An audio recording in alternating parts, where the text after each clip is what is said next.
Did I put a what? Like a description? Mm-hmm. Yeah. Okay, you're live. Oh, okay. Good evening, everyone. My name is Dan Whitfield. I'm the independent candidate running for United States Senate here in Arkansas. Give me just a couple minutes. We'll get the video shared, let some people hop on, and we have a lot to talk about actually this week. It was a fairly eventful week all the way around. So bear with us just a second. We'll let a couple people hop on.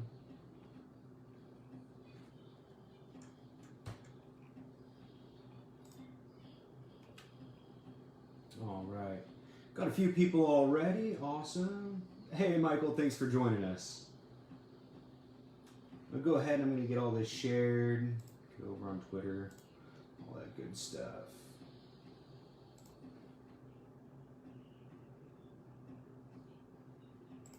All right. And I do appreciate y'all joining me. I do a weekly live stream update every Saturday evening around 6 p.m. where I talk about different events that happen throughout the week, what's upcoming for the next week, and I'm just working on getting it shared over to Twitter real quick. And then we'll go ahead and get started because we have a lot to talk about.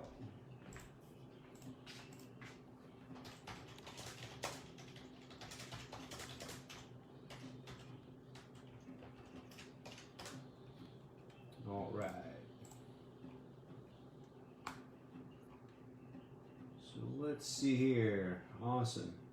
So I do appreciate y'all joining me this evening. My name is Dan Whitfield. I'm the independent candidate running for United States Senate here in Arkansas. Hey Charlie, thanks for joining us.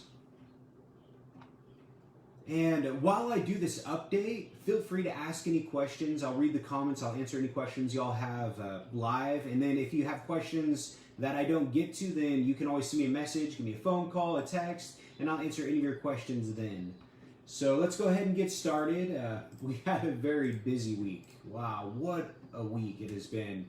So I'm going to start talking about ballot access because I've been getting a lot of questions about ballot access. Will my name be on the ballot? Can we vote for you? Are write-ins okay? So here in Arkansas, I have the understanding that you cannot write in a candidate for a statewide federal seat here in Arkansas. So there will not be a write-in option. We are working on getting ballot access right now. So a little bit about the ballot access. As an independent, my primary is a little bit different. Republican, they just give the state $20,000, their name is on the ballot for the primary. A Democrat, they give $12,000 to the state and their name is on the ballot for the primary. As an independent, my primary is receiving 10,000 signatures from registered Arkansan voters. We were doing really well. We were on track to get all of the signatures we needed. But as of March 13th, 2020, Governor Asa Hutchinson, he issued an executive order, 20-05. And that enacted social distancing. It banned gatherings of more than 10 people. And these orders from the state directly affected our signature collection efforts. So due to COVID-19, we lost about 60% of the time to collect signatures than we normally would have had.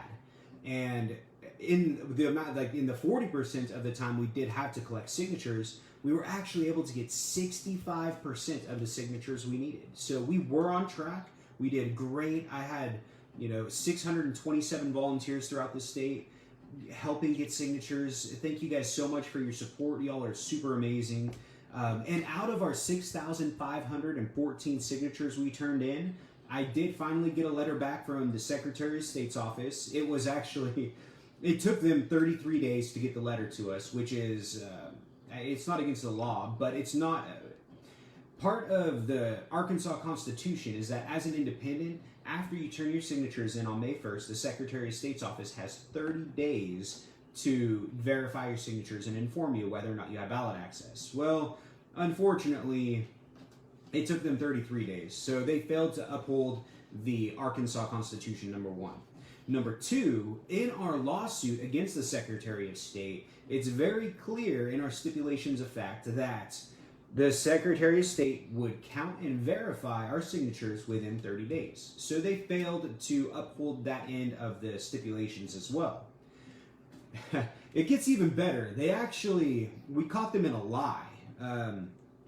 actually caught them in 2 lies this week. So the first lie was that they said that was not part of the joint stipulations of fact, where unfortunately for them, it's documented right here where it is. They did have to give us the actual signature count within 30 days, and they failed to do so. So on top of that, the next thing they tried to do was they sent me a letter, and the letter I posted on my social media, of course. It says, Mr. Whitfield, you failed to get the required amount of signatures to gain ballot access, or something to, that extent. Well, they didn't put how many signatures I had turned in, and they didn't put how many signatures were verified out of the amount that I turned in. And they tried to tell me that they didn't do that for any candidate. Well, Miss Sandy and Mr. Roderick, they both sent me their sheets, and it says very clearly, congratulations, Mr. Talley, you have turned in this many signatures, we verified this many, and you needed this many, you have ballot access. In Sandy's letter, it was something like, we regret to inform you that you turned in this many, only this many were verified, and you failed to meet this threshold, so you do not have ballot access. Well, on mine, they just said, you do not have enough signatures, you did not meet ballot access. So they tried to tell us that that's what they did for everybody, and that was a lie. Unfortunately, we had proof to that. So we had sent a letter to the judge to let her know what was going on. And then shortly later, they were able to contact us and tell us how many verified signatures we have. So out of 6,514 signatures, they actually verified 5,954. We had more than a 91% positive, like a verified rate, which is, it's amazing. I mean, 91% of the signatures we got were verifiable. So looking at that right there with 91%, that means that if we would have gotten 11,000 signatures out of the 10,000, we would have had enough for ballot access. We were able to get 6,500 signatures with only 40% of the collection time. So we would have had enough signatures for ballot access if we would have continued at this trend. Now that does not take into effect that, or not take into account that towards the end of the collection period is when you get the most signatures. That's when people are excited. That's when you're able, you've already been getting your name known slowly, and towards the end of the signature collection period, you get the most. Where that really affected us was the executive order was issued on March 13th, and I had to cancel 9 events that following week, including one of the biggest parades in all of our state. On top of that, we lost 420. I do support the federal decriminalization of cannabis, including nationally expunging cannabis-related convictions. So we were planning to go to all the different 420 parades. I have, I had 627, which is more than 400 volunteers throughout the state, and we were ready to get a ton of signatures on 420 to finish up our campaign. So we did great. Thank you guys again so much, all my supporters and all my volunteers, for helping us get signatures. I am seeing quite a few different comments in here, so give me 1 sec. I'll catch up on the comments, and then we'll kind of move on from ballot access, and we'll continue through our update with some other stuff because we have a lot to talk about. So let's see. Michael, thank you for joining us. I appreciate you coming and giving us your evening from Springdale. Let's see. Charlie, Fort Smith, awesome. I appreciate y'all. Mr. Ed, I am not collecting signatures. So I do still have signatures being mailed to us in our P.O. box. And actually, come to think of it, I do have more than 100 other signatures that were turned in after. They were actually dated before May 1st, but they were turned in after the deadline. So realistically, we were able to get more than 60% of the signatures needed. But I am not collecting any more signatures at this point. Let's see, I don't think so. Can we make calls or contact anyone to get me an extension? So it was a whole big process trying to get an extension or some kind of relief for independent candidates for the signature collection process for ballot access due to COVID-19. I'll try to keep this real short because I know a lot of people already know what happened, but some people don't. So, all right, we'll start with this. COVID-19, it is a worldwide pandemic. It caused a national emergency and a state emergency, and it affected the ability to collect signatures to petition for ballot access. The first thing we did when we realized what was happening and how it was going to affect our campaign is I actually drafted a letter. I reached out to every other independent candidate running in the state I got all of them except for two. One is completely unreachable. Her information on the Secretary of State's office is inaccurate. And the second one just didn't return any phone calls. But every other independent, we all suffered from COVID-19 as far as getting signatures. So I got the 5 other independent candidates to sign the letter I drafted. We sent it to the governor, and the governor never responded. He never responded. He straight ignored it. We now know, after that had happened, due to an interview he given, he did receive our letter, and I believe I can quote him on this. I received the letter, and I sent it to my legal counsel. That was the end of it. So after the governor failed to listen to all the independent candidates' plea for help, we reached out to the Secretary of State's office. The Secretary of State's office did not respond to our letter either. In fact, after 2 weeks of not hearing anything, I reached out again, and then I spoke to Peyton Murphy, someone who works with the Secretary of State's office, and he said the Secretary of State does not have the authority to help candidates get ballot access or anything like that. He does not have the authority. So I asked who had the authority. He said that would have to be our state legislators. Unfortunately, they're out of session due to COVID-19, and they were in a special session for finance. I think it was their special finance session, and they could not help us. We did have hundreds of supporters call their state and local legislators, ask them to help us, and I actually had a bunch of those legislators call me back and explain to me that they were getting these calls. Please tell people to stop calling me because we can't do anything. Thank you all so much for bugging them. I do appreciate it. And then after that, we had to figure out what to do. We were running out of time, and we had to do something.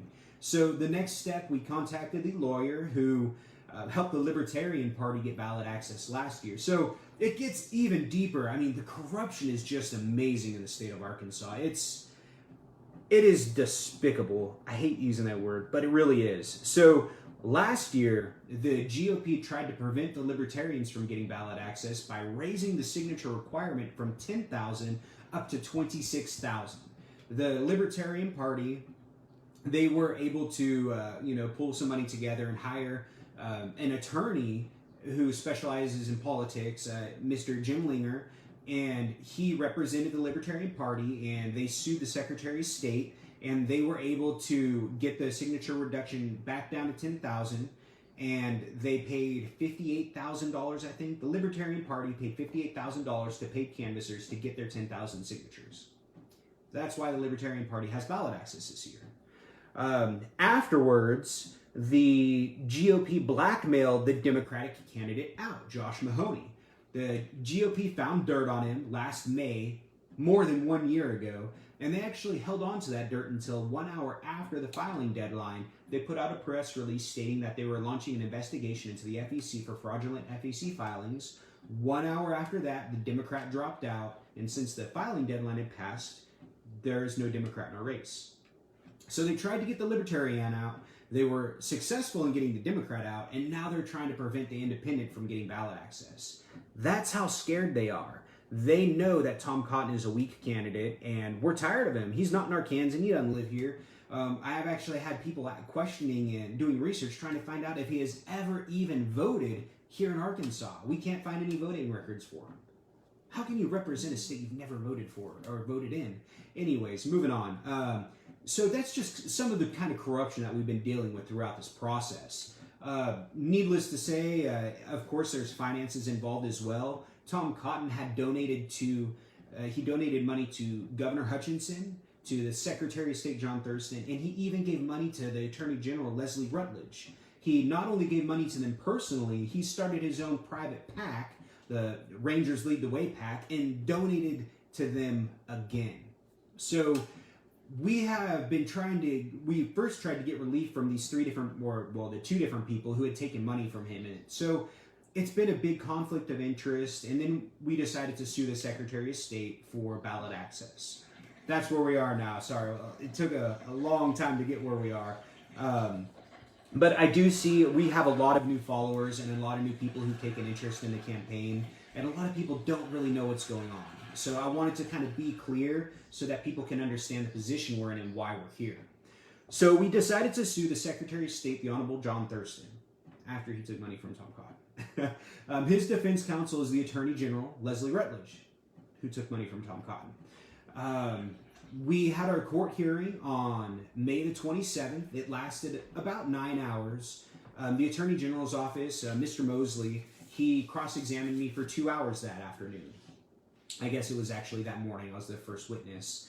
And I believe we made a very good case on why we should have ballot access. Their biggest point against us having ballot access is that they said we have no standing because we were not affected by orders of the state. We were affected by a pandemic, which the state has no control over. Well, the fact is, as soon as Asa Hutchinson issued his Executive Order 2005 and implemented social distancing and banned gatherings of more than 10 people, those orders from the state directly affected our campaign signature collection process for our campaign. So I think we made a good case. The defense failed to make a good case. I'm really hopeful for the outcome on our hearing, but we are still waiting. The Honorable Judge Baker was the same judge who ruled in favor of the Libertarians last year and gave them ballot access. For her ruling last year, it was a different case, but it took her 30 days to get her ruling out. So I want to make sure we give her lots of time. Don't start calling her, emailing her, bugging her at all. We'll give her at least 30 days, to get her ruling out and do her thing. It's a very complicated issue. Our hearing was 9 hours long, so it's a lot to go through. And I think her ruling for the Libertarians, it was around like 50 pages. So she's very, very thorough. So we just have to be patient. That's all we can do at this point. Well, I'm hopeful. I'm confident we made a good case, but we have to be patient. So that's where we are with ballot access, because I get that question a lot. Of course, the last couple of days, more than usual. So moving on. I see some comments coming in. Parties need to be disbanded and eliminated from politics, period. People need to do their homework and learn who they're voting for. I think that's a great point, Taylor.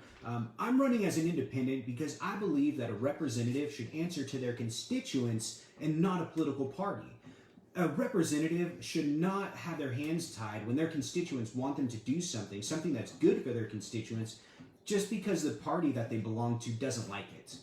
That's not how I believe representation should work, and that's why I'm not part of a party, especially with our current our political, everything going on in our society right now has polarized the division between Republicans and Democrats. We have these two parties arguing back and forth. Their arguments are falling upon deaf ears, and very little is getting accomplished.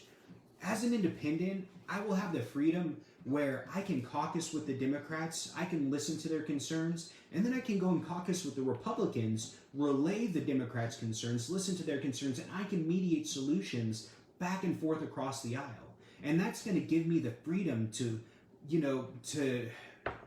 what's the term I'm looking for? It's going to give me the ability to do what's best for my constituents, because our Kansans are what's most important to me.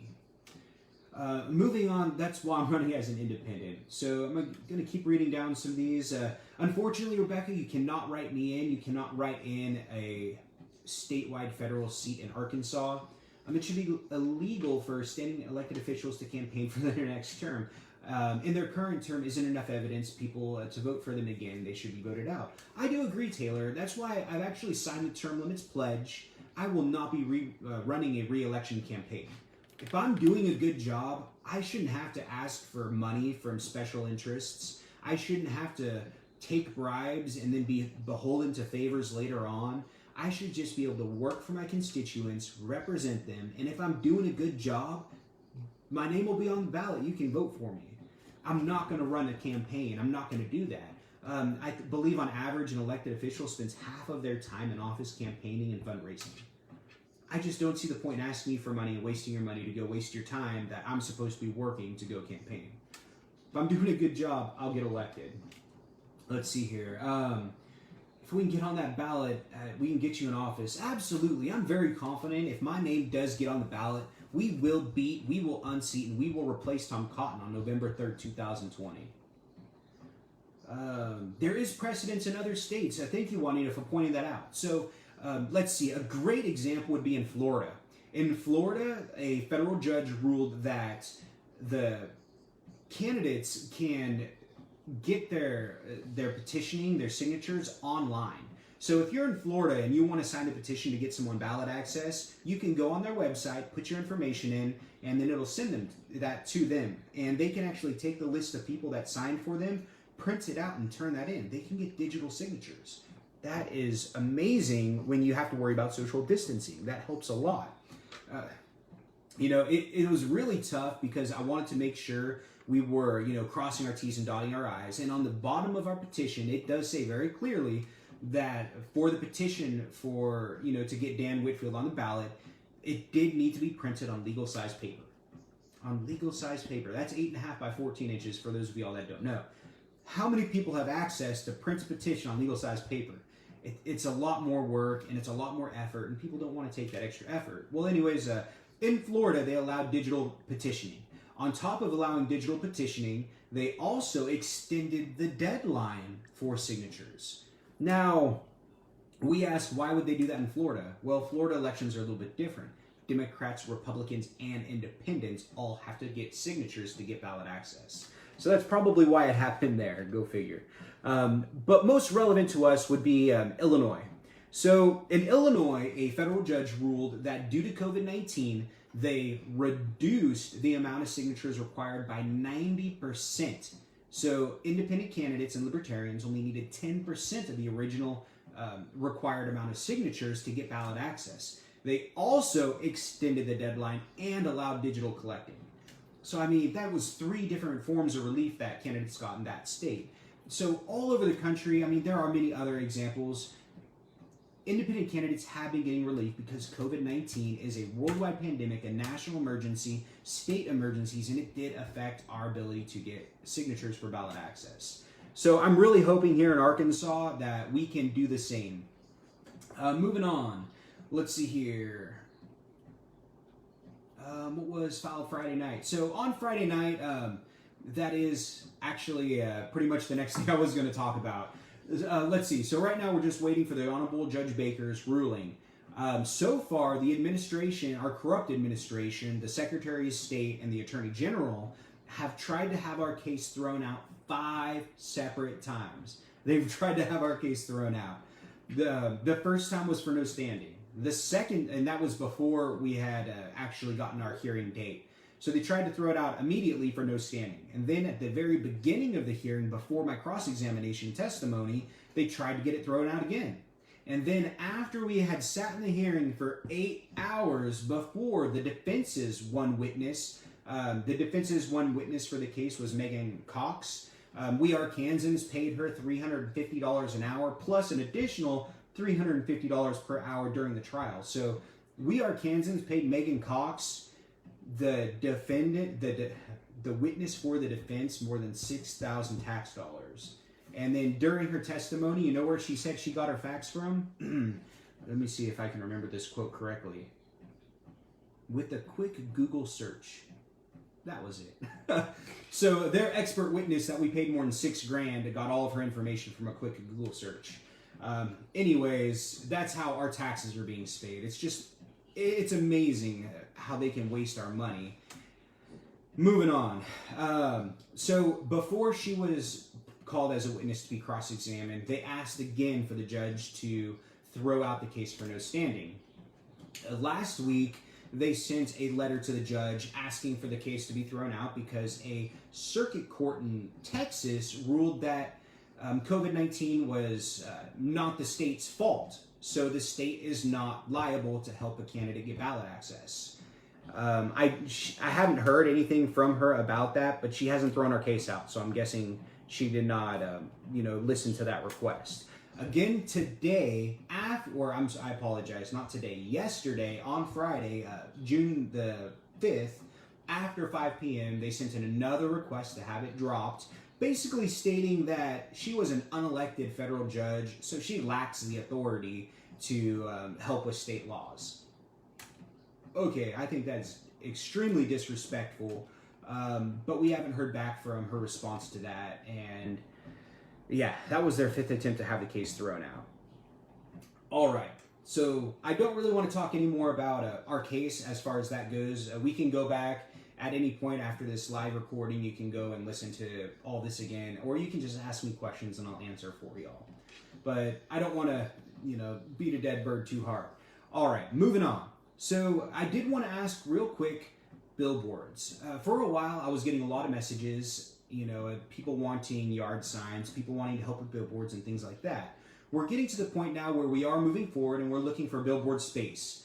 If you have some property and there's a busy road along your property, and if you would not mind us putting up a billboard on your property, I would really appreciate it. Send me a message, a text message, an email, give me a call, and we can get it, figured out. What I'm working on doing is we will actually come to your property and we will build a platform to put a vinyl on, and we will put a vinyl there.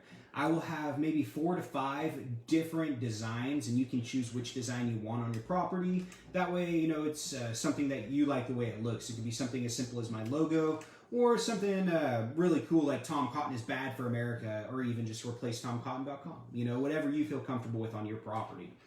So if you can give us, access to build a small structure to put a vinyl on for a billboard, that would be great. Reach out. All right. We had a very, very interesting week. Besides, the George Floyd protests that are happening worldwide, besides COVID-19, Tom Cotton decided to put out an opinion article and an essay in the New York Times. I know that's how a lot of y'all have found our campaign here recently this week. And it was a disgusting article. It was inflammatory. And as far as the editor of the New York Times is concerned, it never should have been published in the first place. So some of the things about it is, let's see, it did not meet the New York Times standards, but it was rushed through, and that's how it ended up there. The editor admit it should not have been published. He basically uses his opinion and states it as fact, which you cannot do, in a national paper like that. If you have facts, you have to back them up with sources. You can't just say, well, I think this, so this is how it is. Some of the things, an example of that was he claims that Antifa and left-wing, extremists are the cause of all of the violence, where, in fact, a recently leaked FBI document deemed that after an investigation, it was actually no Antifa members were even involved in any of these protests. So it was really sad. I mean, it was really hard to read his article. I actually ended up writing my own op-ed in response to his. And I'll get to that in just a minute. So let's see here. They stated his essay was needlessly harsh and incendiary, and his blatant ignorance and racism towards Black Americans, with current events. It helped, it helped promote violence against, Black Americans. We cannot be using positions of power and leadership positions to incite violence against anybody. That's just very irresponsible and not the kind of quality we need in somebody who we're supposed to look for leadership, look to for leadership. And, I was very disappointed. So some of the things that have come from his op-ed, we're up to 13,000 followers on Twitter. Our Twitter following has nearly doubled in the last week, which is amazing. We were able to get notoriety from some really prominent figures. Sean King is following me. Andrew Yang is following me. I have, a lot of different reporters from Washington, D.C. and other states, keeping an eye on us now. I hate to say I'm riding the coattails of a really terrible Tom Cotton op-ed, but it has helped our campaign get some of the recognition that we've been having a hard time receiving.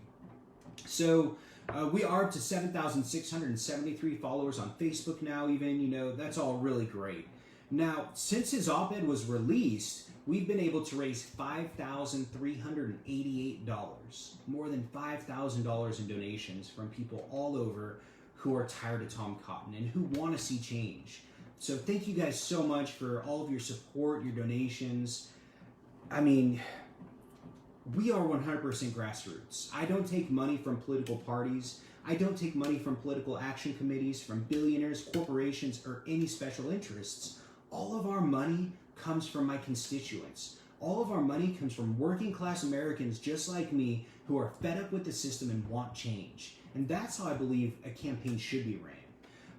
Our average donation for that $5,388 was $25.06.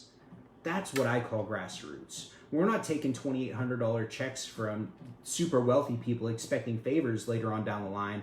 $25 is our average donation. So thank you guys so much for helping make our grassroots campaign possible. And then, of course, two things I did want to mention I was very disappointed with was his call for overwhelming force. You don't use violence to defeat, peaceful protests. Violence, begets violence. In the words of Dr. Martin Luther King, violence begets violence. So I would hope that he could, take a history course maybe and look back at how people have reacted when, they've been put into violent situations and know that that's not the proper way to do things. In his op-ed, he talks about the President Eisenhower sending in the 101st Airborne to Little Rock during the whole Little Rock 9 issue and the Little Rock riots. Well, yes, President Eisenhower did send in the 101st Airborne. Sorry, Tom Cotton, you are not President Eisenhower. You will never be able to live up to his standard of a human being or president of the United States. The 101st Airborne, when they came into Little Rock, they were brought here because Governor Orville decided that he did not want to desegregate schools here in Arkansas. He claimed it was because, for safety of the students, but he did not want to desegregate schools. So he used the National Guard to prevent schools from segregating. President Eisenhower said, no, that's not how this is going to work. So he federalized the National Guard and sent in the 101st Airborne to make sure that black students could come into white schools and force the desegregation of schools in Little Rock. Well, that's great and all, but the problem was Orville, he said, okay, fine, we're going to desegregate the schools. But then what he did was he canceled schools for an entire year. He closed down all the schools in Arkansas so that they were not able to desegregate. And this ended up hurting all of the children in Arkansas. So, I mean, he should be able to look back at, what the ways that when he suggests something, he should be able to look back at history and be like, this has been attempted before and it didn't work because of these reasons. So maybe we shouldn't suggest things like that in the future. You got to learn from the past. Moving on anyways, the next thing he did was he called for no quarter. He wanted no quarter orders brought against American citizens on domestic soil. That is a war crime. It's a war crime. You cannot suggest no quarter orders. Some people don't understand what no quarter orders are. What that means when you call for no quarter against Americans, that means we need to send the military in, kill anybody that resists, as no surrender, no. You don't call for the execution of American citizens. It's unbelievable. It makes me so frustrated. And I really hope that, I believe Arkansas Money and Politics is going to publish my op-ed tonight. I think there's a better way to go about addressing the issues that we're having today. And it's not by inciting violence. It's not by saying we need to go execute Americans or use overwhelming military force against United States citizens for merely expressing their First Amendment constitutional rights. There are better ways to be a leader, and I hope that he can take some note from my essay that I wrote and maybe use some of those. Be better, Tom Cotton. I hate to say it, but don't be such a douchebag. Moving on. Let's see here. So, Arkansas Money and Politics, hopefully we'll be publishing that article tonight. So, continuing on.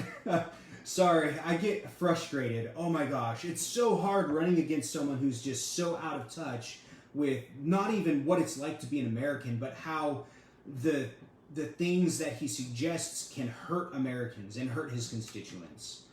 I'm going to read some of these comments. Oh man, I'm getting a whole bunch on here. So I'll go through super quick. Tom Cotton must be stopped. He's not a good person. Absolutely, he's a terrible human being. If he wasn't a terrible human being, I wouldn't be running for office. I'm a working class guy. I'm not a politician. I never saw myself running for office. I'm only running for office because Tom Cotton is terrible, and we cannot afford to have a human being like him representing us in the legislative branch. We just can't. It shouldn't count against either. Cotton only wants war. He only wants war because he takes money from the military-industrial complex. He takes money from Raytheon, Lockheed Martin. I guarantee you, in his portfolio, he probably is heavily invested in these military companies. Personally, I believe that when you enlist in the military, you give up certain rights. I think that when you run for public office, you should give up certain rights as well. Number one, a public official should give up the right to the Fifth Amendment. You should give up the right not to self-incriminate. If you're a criminal, don't run for office. If you work for the public and you're a public servant, you should not have the right to not self-incriminate, in my opinion. You should also not be allowed to purchase stocks. If you are, in a position where you can directly influence the stock market and you have a financial incentive to vote one way or the other, you should not be allowed to have money in the market. As soon as you take office, you should be forced to liquidate your portfolio, in my opinion. Moving on. Yes, Rutledge she's not one of my favorite people right now. Billboards, designer. Oh, thank you, Casey. Just send me a message. I have a bunch of different people, designers, graphic designers, who've been reaching out to help. So I can add you on to our team of volunteers.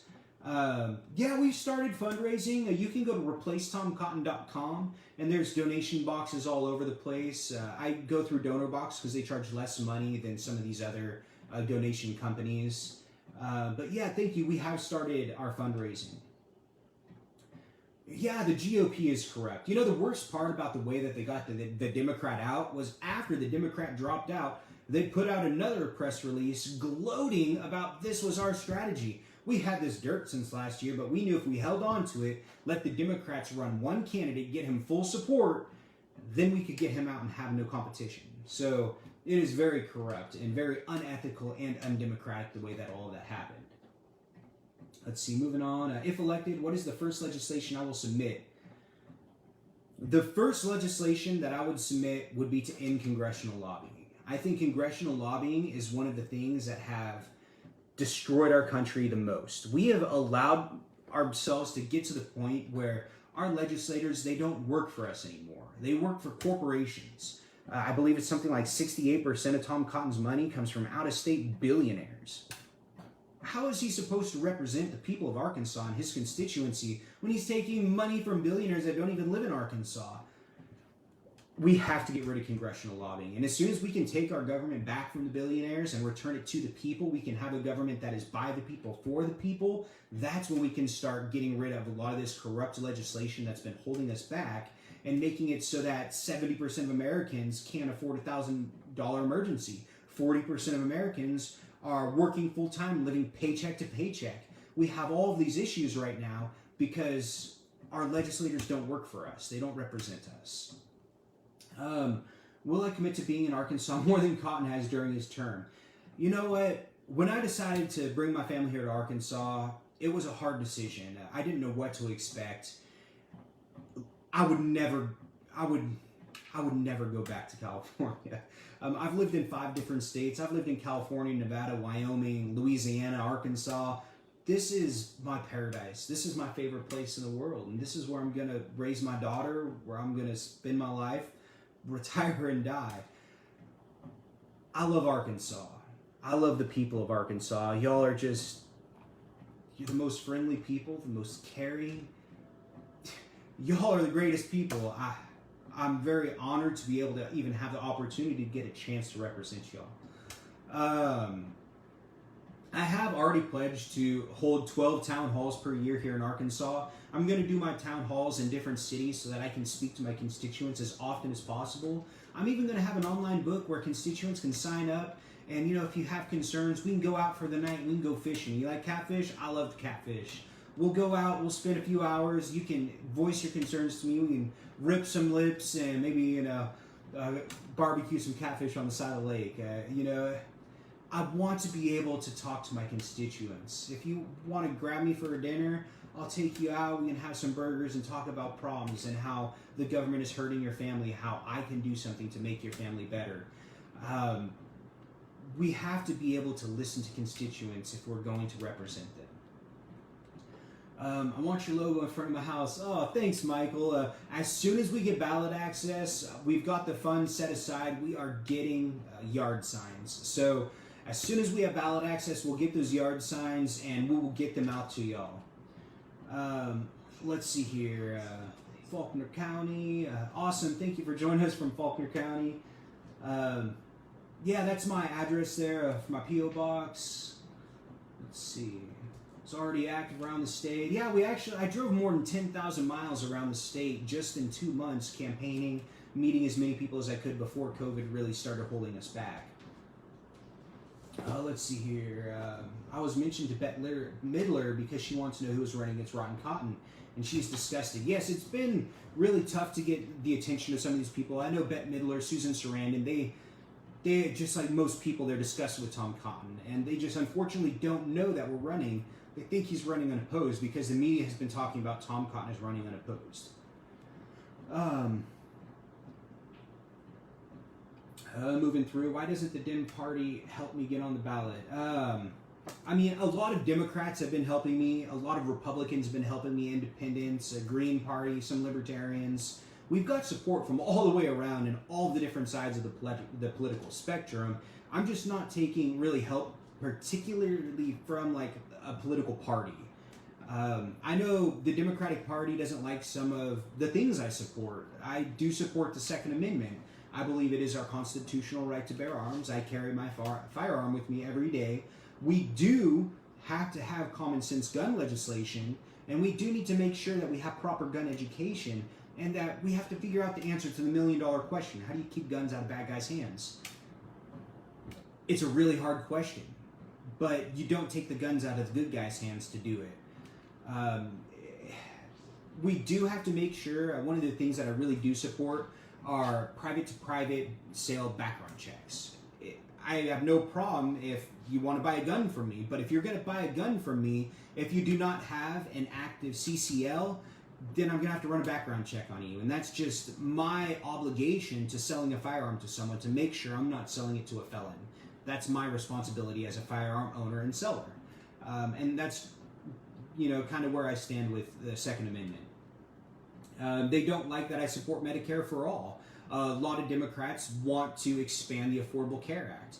I don't think that's a good idea. We have the Affordable Care Act. That's what we're on right now. Well, coincidentally, the number one cause for bankruptcy in America is medical debt, and 70% of those people have medical insurance. The Affordable Care Act has failed us. Tom Cotton campaigned in 2014 on repealing the Affordable Care Act, but not unless there was a replacement. There has not been a replacement brought forward, but he has still voted to repeal it.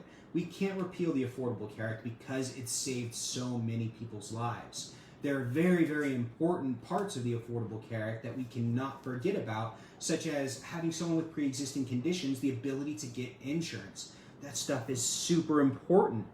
We cannot repeal the Affordable Care Act unless we have a viable, not only an accessible, but an affordable replacement, which is Medicare for all. It shouldn't be called Medicare for all. Whenever we talk about Medicare for all, people are like, well, I hate Medicare. Medicare is terrible. Why would I want it for everybody?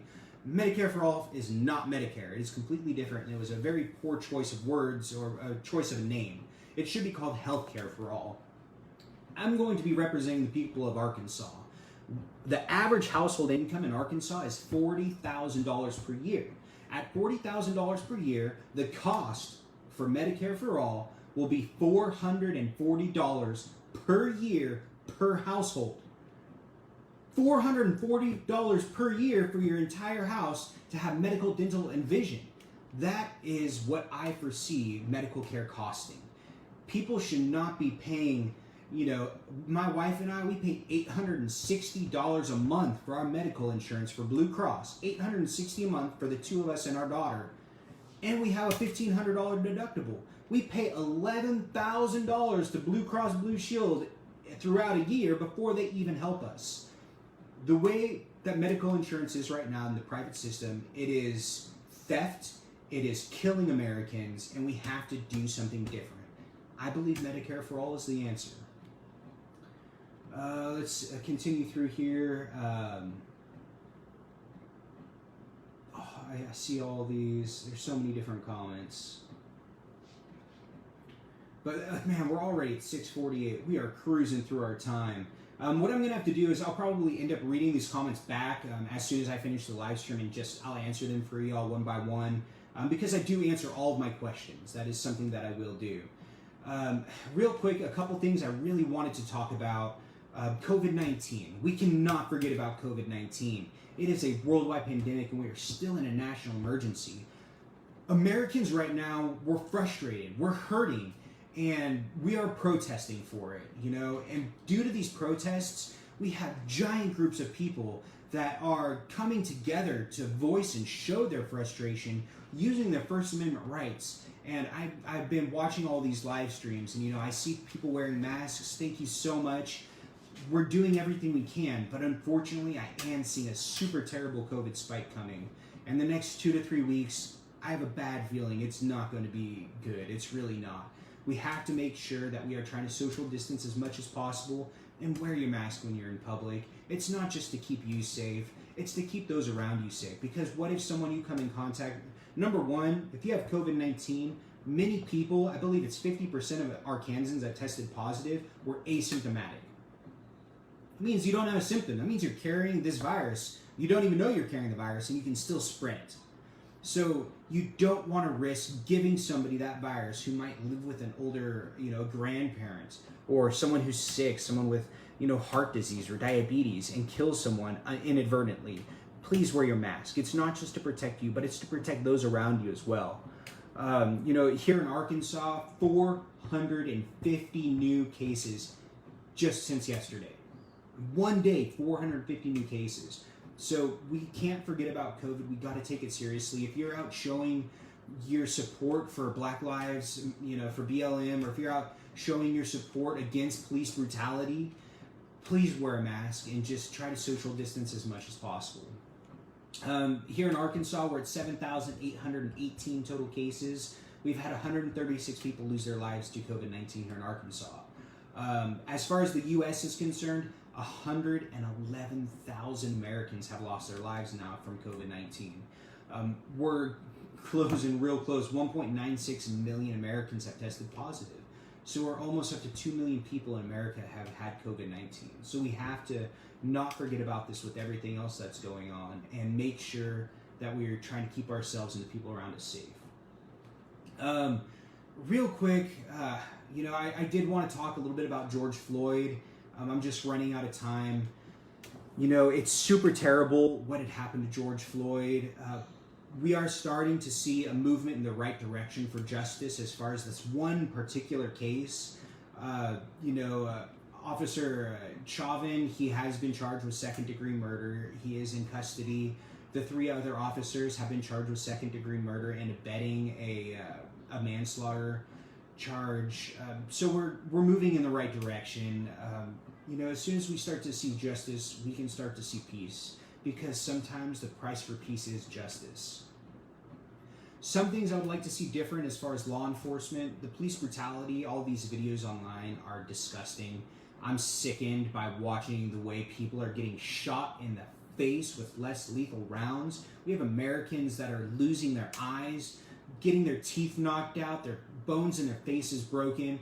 It should be a felony, an attempted murder charge for any law enforcement personnel to use a less lethal weapon purposefully on somebody's face. That is not what they were designed for. That is not the proper use for them. They were designed to shoot at people's legs or to bounce off the ground at people, not to aim at someone's face and shoot them in their face. That is not okay. And we need to start having, police start policing the police, or hold the police accountable for these what should be crimes. Tear gas, we have to watch the use of chemical weapons against American citizens. If tear gas if it can't be used in war, it shouldn't be used against the citizens, in my opinion. And we can talk more about police brutality later. I don't want to go too much into that, but it is something that we do need to be thinking of, keep in our minds, and work on ways that we can start to prevent in the future. And as far as I did want to give just a short sneak peek at my op-ed that should be published here this evening. As soon as we get it published, I'm going to start sharing it on social media, because we need to get the message out. We need to be worried about the problems that are causing Americans to be frustrated and hurt right now. We need to be looking at the underlying problems if we're going to find a solution to the problem and not just a temporary solution to the symptom of the problems. So the first paragraph, or the first couple sentences of my op-ed, begin like this. Over this last week, we've seen the pain and unheard frustration Americans have been facing for far too long. Since the 1960s, little has been done to weed out the systematic racism that has been sown into our society. I believe that should be our main focus right there. And then I go in, and at the end of my op-ed, my essay, I conclude it with, violence is not the answer. The answer is to empathize and understand why so many marginalized Americans are hurting. And then to enact legislation that can begin to heal these most deep wounds that have been festering in our society for far too long. So I really hope as soon as we get this article published, we can take a look at it, because we have to start looking at the underlying causes. If we can't understand the underlying causes, we have no hope that things can start to get better. We're just going to have a problem, throw some Band-Aids, duct tape on it until it comes back. And we've been seeing this with so many different, just police brutality is only one part of the problem. There's so many other parts of the problem, from a lack of education and underfunded minority majority schools, all the way to unequal employment opportunities for minorities. I mean, still, a Latinx woman is only making 52 cents to the dollar of what a white man makes for the same job with the same education. And it's these problems right here, these underlying problems, that allow the systematic, racism in our society to continue to grow until people get so frustrated they take to the streets. I'm going to go ahead and end it on that note. It is our constitutional right. It is also embedded in our society. When we see injustice, when we see something is wrong, it is our God-given right to stand up and use our voices to say enough is enough. That is our constitutional right. We have to be able to say enough is enough. But, thank you all so much for joining me this evening. I do a live stream weekly update every Saturday night. I talk about, the past events for the week, the upcoming week's events, current events, and things like that. I also, every Wednesday night, I do a live stream trivia. Our last trivia was on Harry Potter, and our upcoming trivia is going to be Wednesday night at 7 p.m., and that's going to be on bad things Tom Cotton has done. So that's going to be a really fun trivia. Make sure you tune in so we can talk about all of the corruption and interesting things he's done. And he's given us a lot of different questions that we can use for this upcoming trivia just within the last week. But thank you guys so much for joining me this evening. I do appreciate it. My name is Dan Whitfield. I'm the independent candidate running for United States Senate here in Arkansas. Make sure to check out replacetomcotton.com. If you have a few dollars to donate to our grassroots campaign, I really do appreciate it. Thank you so much. May God bless y'all, and may God bless America.